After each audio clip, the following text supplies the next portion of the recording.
Hello, and welcome to the lecture on 2.6. Today we're going to talk about transformations of functions. So we're going to start with the vertical shift. So here what we're going to be doing is we're going to take a function f of x that we know the graph of already, and we're going to shift it vertically. Suppose c is greater than 0. The graph y equals f of x plus c, shift the graph of y equals f of x up by c units. Graph y equals f of x minus c, shift the graph y equals f of x down by c units. So I'm going to show you what I do here. Once we get to the horizontal shift, I'll come back to this to explain it a little bit more. But suppose that we have a curve f of x. Say that this is our curve f of x.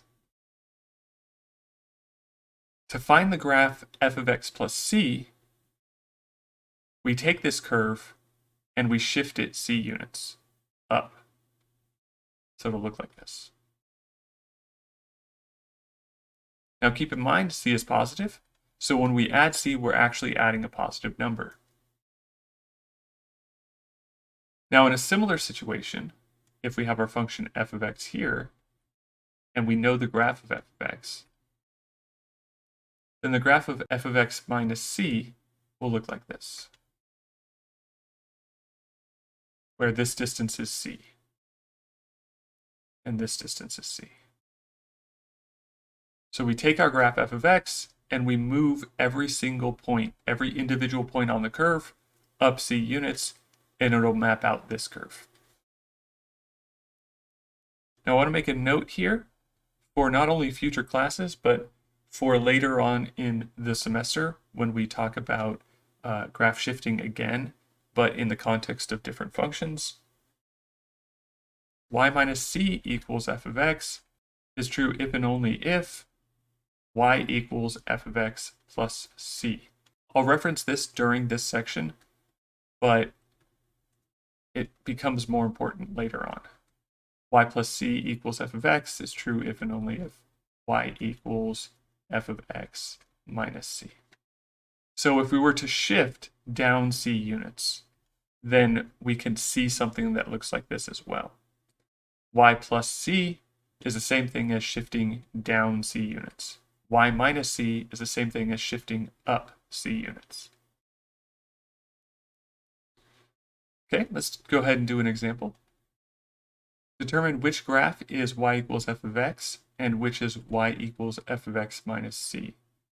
Now here we have to assume that c is greater than 0, so I'm going to give you this curve here. And we're going to plot the same curve right here instead. So we need to figure out which one is f of x and which one is f of x minus c. Well, we know that f of x minus c is this graph except shifted down c units. So this graph is going to be above this graph. So we could say that this is f of x and this is f of x minus c. Try one. Graph y equals x squared minus 4. Now, I'm going to give you the graph of x squared in this case, but as the semester moves on, we need to memorize these functions. Each of these are called parent graphs. We can figure out what the graph of this looks like from its parent graph y equals x squared. And those parent graphs are mostly graphed in section 2.2 at the very end. There's a chart of all the functions that you need to know. Let's move on to horizontal shifting. Suppose c is greater than 0. The graph y equals f of x minus c. Shift the graph of y equals f of x to the right c units. To graph y equals f of x plus c, shift the graph of y equals f of x to the left c units. Now I want to note here that this c is directly affecting x. C affects x before we input it into the function to get an output. And what these will look like graphically will be something like this. Suppose that we have this function. Then we have that this is y equals f of x, and this is y equals f of x minus c. We shifted to the right c units. Notice that it's x minus c here, but on the previous slides, we had f of x plus c shifts in the positive direction. Notice that x minus c shifts in the positive x direction, but here, f of x plus c shifted in the positive direction. Now, why is that? Well, it actually comes from this note here. Y minus c, where c is directly affecting y, shifts in the positive direction, as we can see from this if and only if statement. Similarly, y plus c shifts in the negative y direction. We shift down instead of up. The same thing applies here, where we have x minus c is shifting in the positive x direction. Now I will note that this distance is c, just like I noted before. And we have a similar shift to the left. If this is our function f, then shifting to the left, c units looks like this. And again, notice x plus c shifts in the negative x direction, just like here, y plus c shifts in the negative y direction. I want you to try one. Determine which is f of x and which is f of x plus c. Suppose that this is one of the functions and the other function. All right, let's go ahead and do an example here. Use the graph y equals square root of x to find the graph y equals square root of x minus 3. So again, you need to know what these functions look like. Specifically, y equals the square root of x. Looks like this. And again, it comes from the section 2.2. Now what I'm going to do is I'm going to take each of these points and I'm going to shift it to the right 3 units because it's x minus c. I'm going to draw that one in red. So we have the point 0, 0 on this first graph. Y equals the square root of x. And if we're shifting to the right 3 units, we get the point 3, 0. We have the point 1, 1 on the y equals square root of x graph. And if we shift to the right 3 units, we get 4, 1 instead. Next thing I want to talk about is reflecting graphs. The graph y equals negative f of x reflect the graph of y equals f of x over the x-axis. To graph y equals f of negative x reflect the graph of y equals f of x over the y-axis.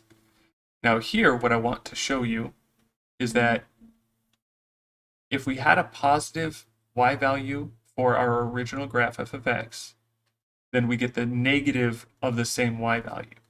If f of x turns out to be some number, let's say that f of x turns out to be 3. It's not special. It could be any number, but I'm going to choose 3. If f of x turns out to be 3, then graphing this function, y is actually going to be the negative 3 instead. So it reflects over the x-axis because all of the positive y values become negative of the same y value. Similarly here, all of our positive x values become negative. So we're actually finding the y value associated with the x value of the opposite sign. It actually reflects about the y-axis. Show you what it looks like here. So suppose that we have this function. Then, if we're to reflect this about the y-axis, it would look something like this. Y equals f of negative x here. And if we're to reflect about the x-axis, it would look like this. So I'll note this again. If we had a y value here, let's go ahead and do this in green. the y value that's associated with this particular x value. On the original, so the y value associated with this particular x value on the original graph y equals f of x. For the graph y equals negative f of x, we'll get the negative version. So we actually go down instead of up, but we have the exact same y. So this distance is equal to this distance. It's just the negative version. Similarly, if we have an x value here, and this is the y value that's associated with this x value, then on the graph y equals negative x, this x value now gets transported over here. So this is the negative x value.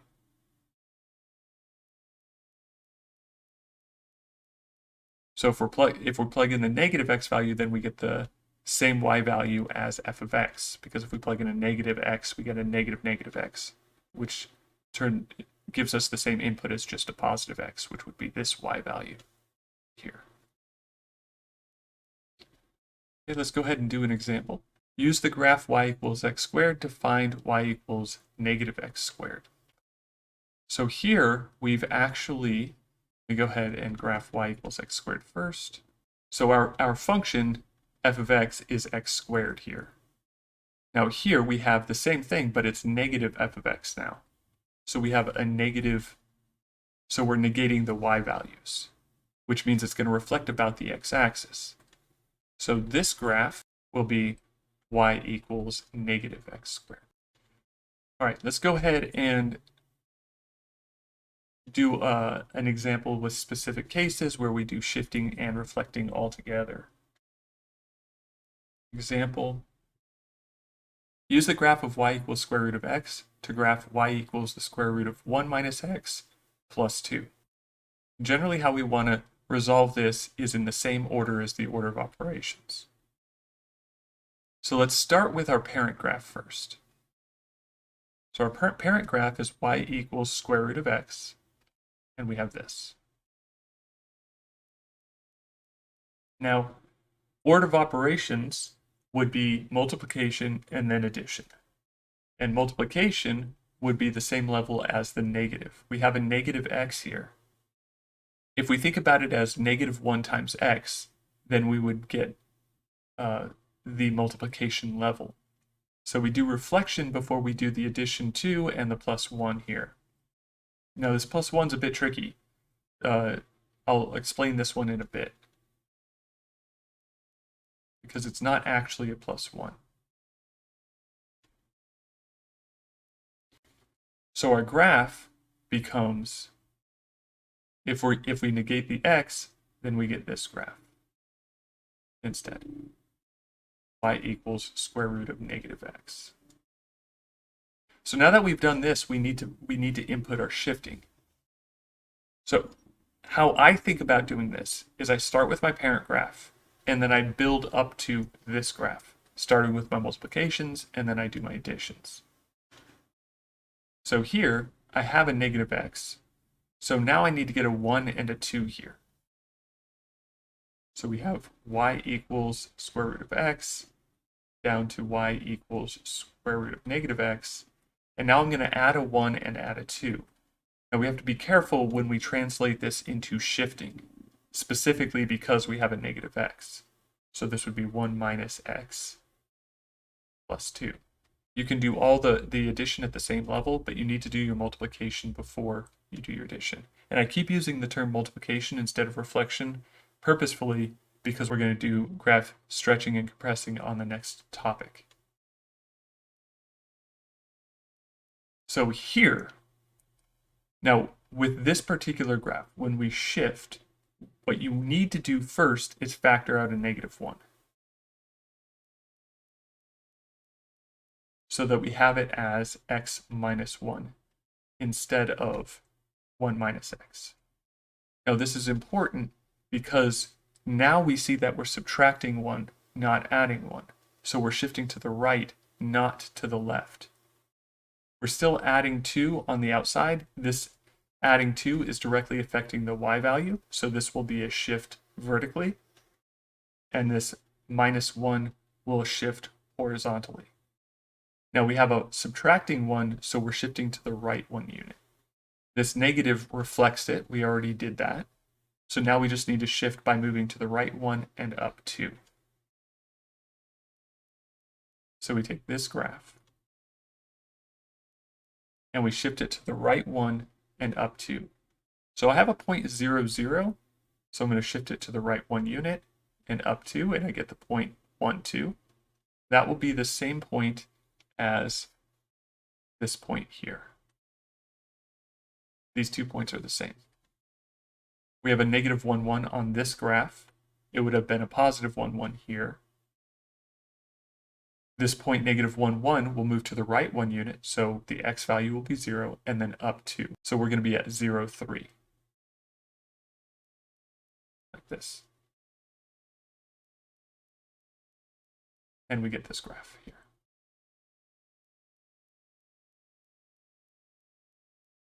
I will note again, because it's very important, you need to factor out the negative before you do the shifting component of this graph. Okay, it's very important. I want you to try one now. Use the graph of y equals absolute value of x to graph y equals 1 minus the absolute value of x. Now, in this case, you don't actually need to factor out the negative. You only need to do that when it's directly affecting the x. This one's a bit different.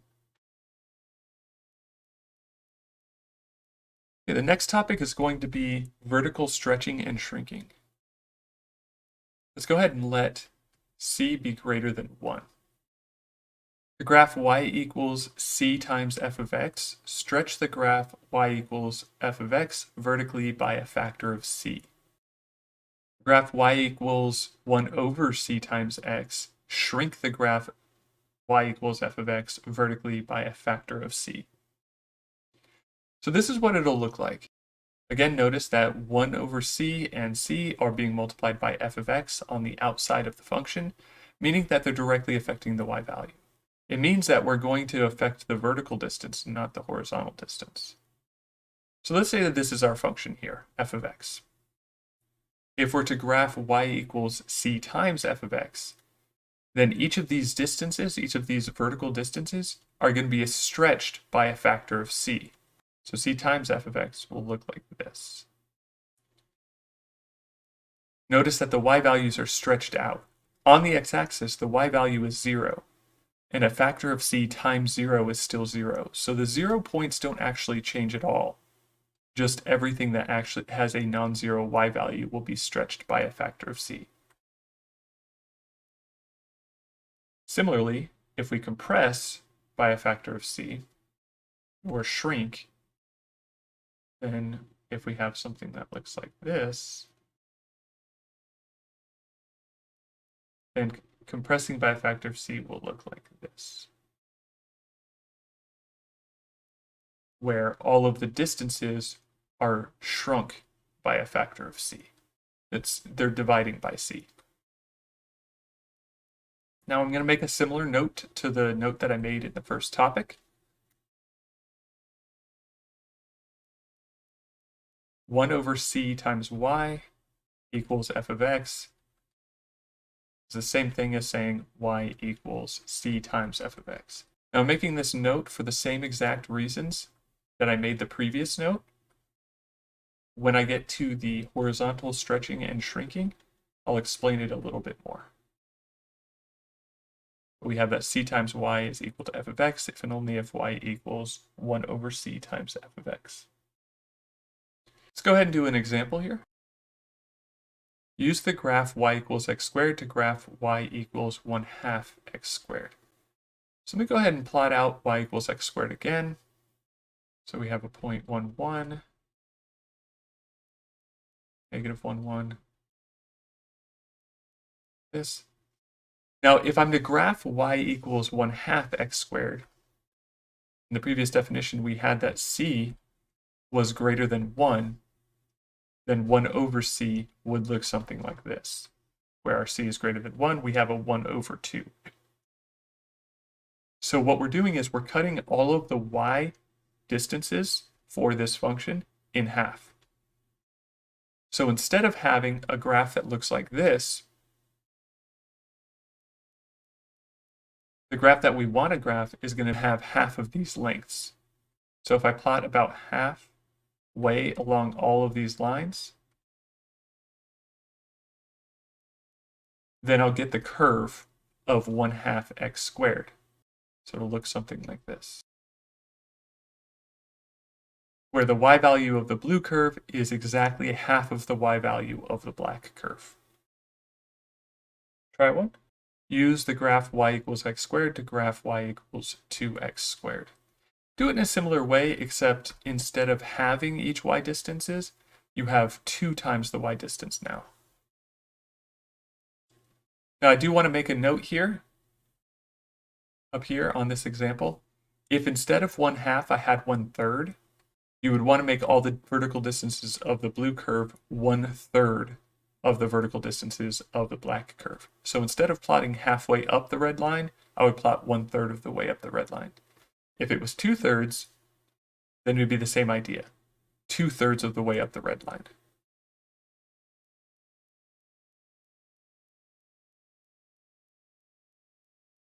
Next thing we're going to talk about is horizontal stretching and shrinking. Let's start out again by letting c be greater than 1. Graph y equals f of cx. Shrink the graph of y equals f of x horizontally by a factor of c. To graph y equals f of 1 over c times x, stretch the graph of y equals f of x horizontally by a factor of c. Now you might notice that these are opposite of what we did with the y. In the y, when we had c times f of x, we actually stretched, we didn't shrink. And if we had 1 over c times f of x, we shrinked, not stretched. Well, it's actually exactly the same. It's not obvious, but it is exactly the same rule. Remember our note here? If we directly affect y with 1 over c, then we're actually saying the same thing as c times f of x. So if we had 1 over c times y directly, then we would actually stretch the graph like we do here, where we have 1 over c times x directly. So we stretch. Similarly, if we had c times y, we would actually shrink the graph. So yeah, 1 over c times f of x shrinks. 1 over c times f of x is the same thing as c times y. Here, c times x shrinks the graph. It doesn't stretch the graph. So the rule is actually the same, even though it seems opposite.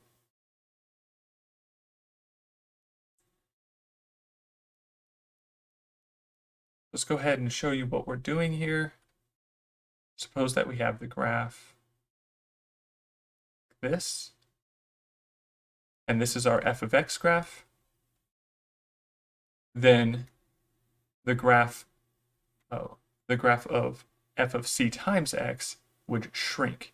Now, the range of y values don't actually change. So the height of this curve should be the same as the height of this curve. It's just where those y values occur. The x value that those y values are associated with change. Instead of having an x associated with this y, we have a 1 over cx associated with this y value. Just keep that in mind, or try to keep that in mind. So this would have been f of c times x. And here, if we have the same function, or same type of function, we said that this is f of x, then f of 1 over c times x will actually be a stretched out version. Now again, the height of each of these curves doesn't actually change. The x value that is associated with those y values changes. So this would be f of 1 over c times x. Now, let me try to explain it here with a very quick example, very brief example, and then we'll do an example of actually stretching and shifting. So suppose that we have the function f of x is equal to the square root of x. Right? Now, here, let's do a t-chart where we have our x and our y equals square root of x. So if x is 0, y is 0. If x is 1, y is 1. If x is 4, y is 2. All right. Now the x values that are associated with these y values is going to change when we look at the function f of x is equal to the square root of 1/2 x. Now each of the x values here is cut in half. So the x value associated with the y value that is 0. So if we had a 0 y value, I'm going to take this y value and move it over here. The x value that's associated with this y value is going to be doubled. So this is kind of a bad example because of the x is 0. So if we double 0, we still get 0. So we actually have the same x value, only because it's 0. Now if we have the y value 1, the x value that's associated with the y value of 1 here is 1. But we're going to double that for this function. And we get 2. Try to think about why that is as we move to the next number. So let's move again to the y value of 2. Now the x value that's originally associated with y value 2 is 4. Now if we double that, we get 8. And that's going to be the new x value that's associated with the y value of 2. Now, this is because we need to offset this 1/2.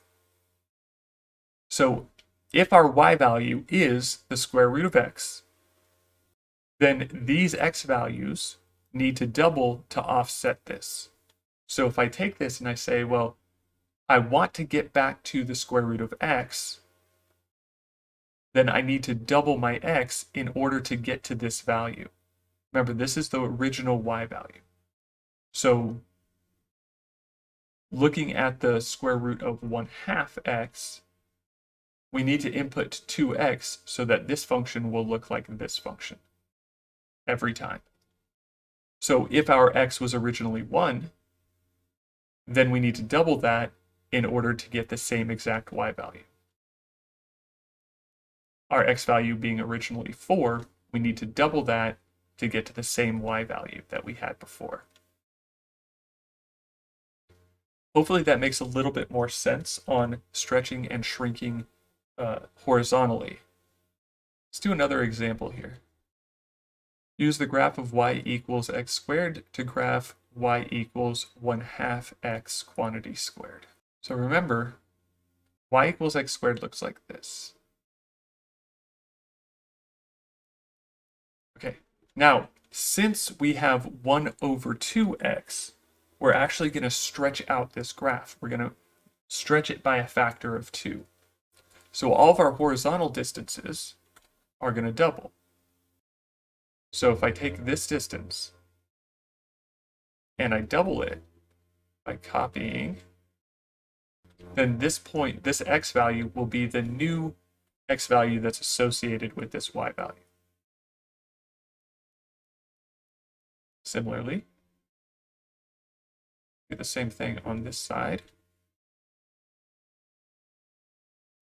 So my graph will look like this, where all of the x values are doubled now.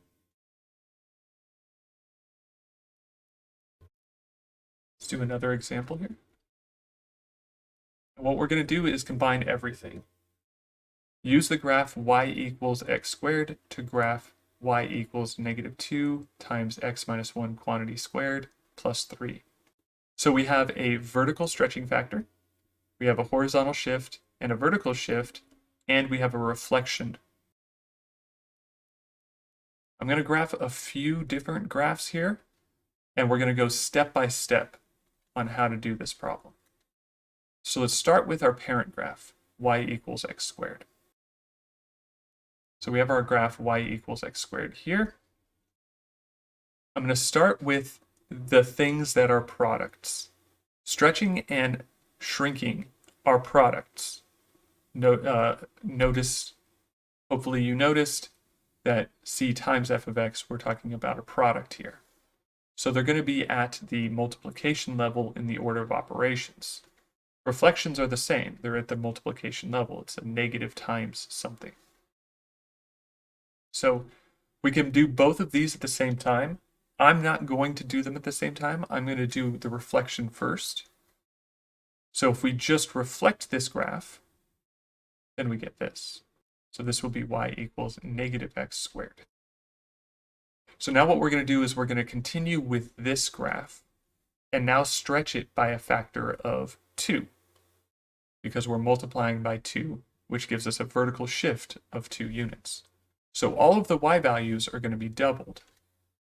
So I'm going to take all of these y values and I'm going to double them.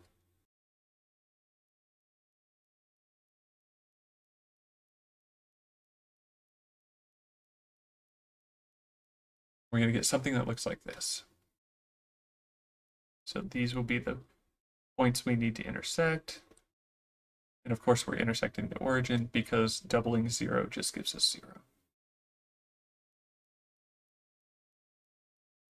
So we get this graph here.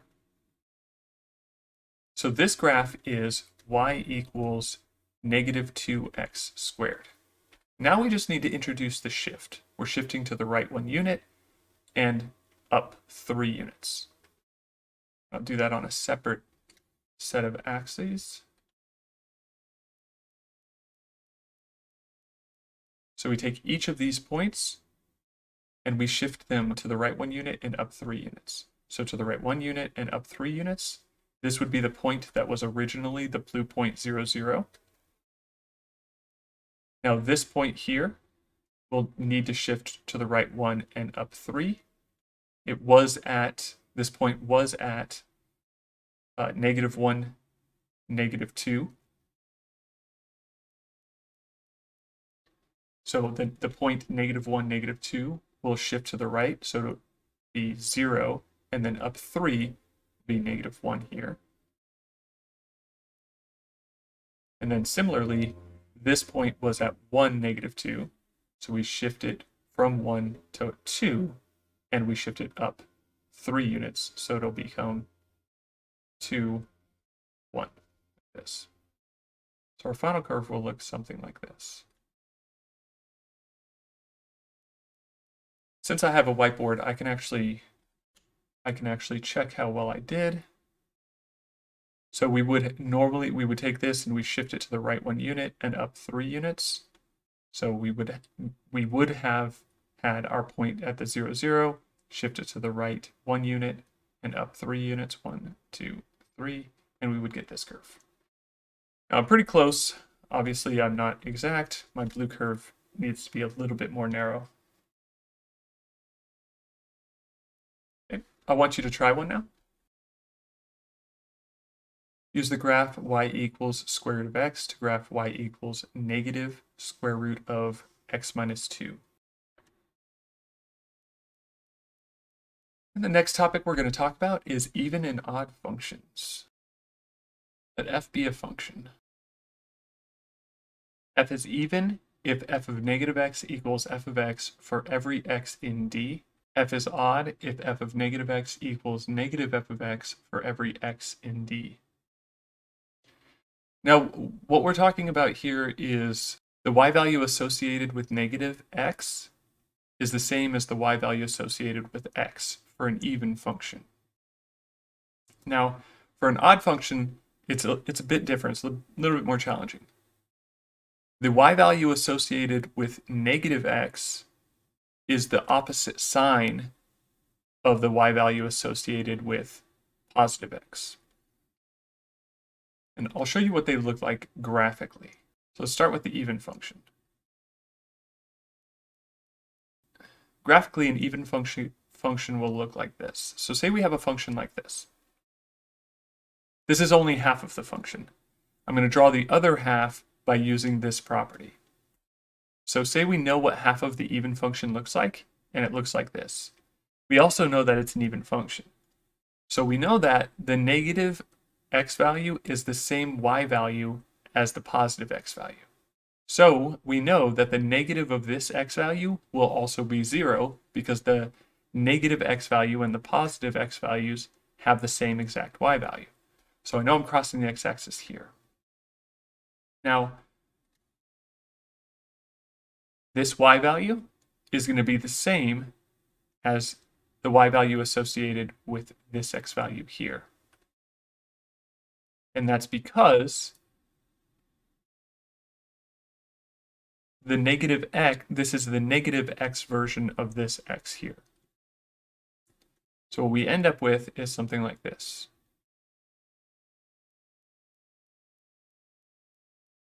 It's going to look something like this, where it's the mirror image over the y-axis. So now, if you want to look at it, you can see that no matter what the x value is, the associated y value should match the negative x value. So my graph is a bit off. This curve should be a little higher.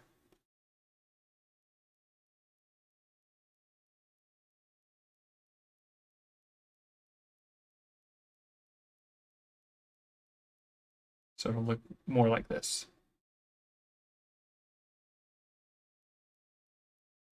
Now for an odd function, it's a bit different because if we negate the x, then the y also negates. So here, let's say that we have this function here. That means that if we have an x value here, then on the opposite, the x value with the opposite sign, so the same distance from the origin, but has the opposite sign, will have the exact negative y value. So the distance above the x-axis here will be the same as the distance below the x-axis here. So we end up with something that looks like this. So we end up with actually symmetry about the origin, if you remember your symmetric graphs. Let's do an example on how to find these algebraically. Determine if the following functions are even, odd, or neither. F of x is equal to x squared minus 1. B, f of x is equal to the cube root of x. Or C, f of x is equal to x squared plus x plus 1. So I'm going to rewrite the principle, or rewrite the definitions of even and odd. So the even definition is if f of negative x is equal to f of x, and odd, f of negative x is equal to negative f of x. So something that looks like this. So let's work with part A here. Let's start with A. We look at f of negative x and see what that is. Well, if we're plugging in negative x for our x value, we have to plug in a negative x for the other side as well. So we end up with a negative x quantity squared minus 1. Now, negative x times negative x is the same thing as positive x squared. So we get a positive x squared minus 1. As you can see, we actually have the exact same equation. Now, x squared minus 1 is equal to f of x, as denoted by this equation here. So we can see that f of negative x is equal to f of x. So we know that part A is even. Part B, if we look at f of negative x again, but for the part B function, we get the cube root of negative x here. Now this will equal negative cube root of x. If you remember, this is the same thing as negative 1 times x under the cube root, and we can split it to be the cube root of negative 1 times the cube root of x. Now the cube root of negative 1 is negative 1, So this part will just be -1, and we end up with -1 times the cube root of x, which gives us negative cube root of x. And negative cube root of x is equal to negative f of x. Because our f of x is the cube root of x, the negative of the cube root of x will be the negative of f of x. So we end up with an odd function here, because it fits the definition of an odd function. F of negative x is equal to negative f of x. Now for part C, f of negative x will equal negative x squared plus a negative x plus 1. Now again, negative x squared is the same thing as x squared. And then we have a minus x, a plus 1. And notice that we have x squared minus x plus 1 instead of x squared plus x plus 1. So this is actually going to be a case of neither. It's neither even nor odd, because it's not the negative of f of x, nor is it the positive version of f of x. So this is a neither case. All right, I want you to try one now. Show that the product of an even function and an odd function is odd. It's a bit challenging for someone to show this in this class. But what you're going to want to do is use these definitions and use a product of a function that we know is even, so it fits the even definition, and a function that we know is odd, which means that it fits this definition. So take a product of both of those and see what happens. All right, that's going to be it for today. I will see you all in the next lecture.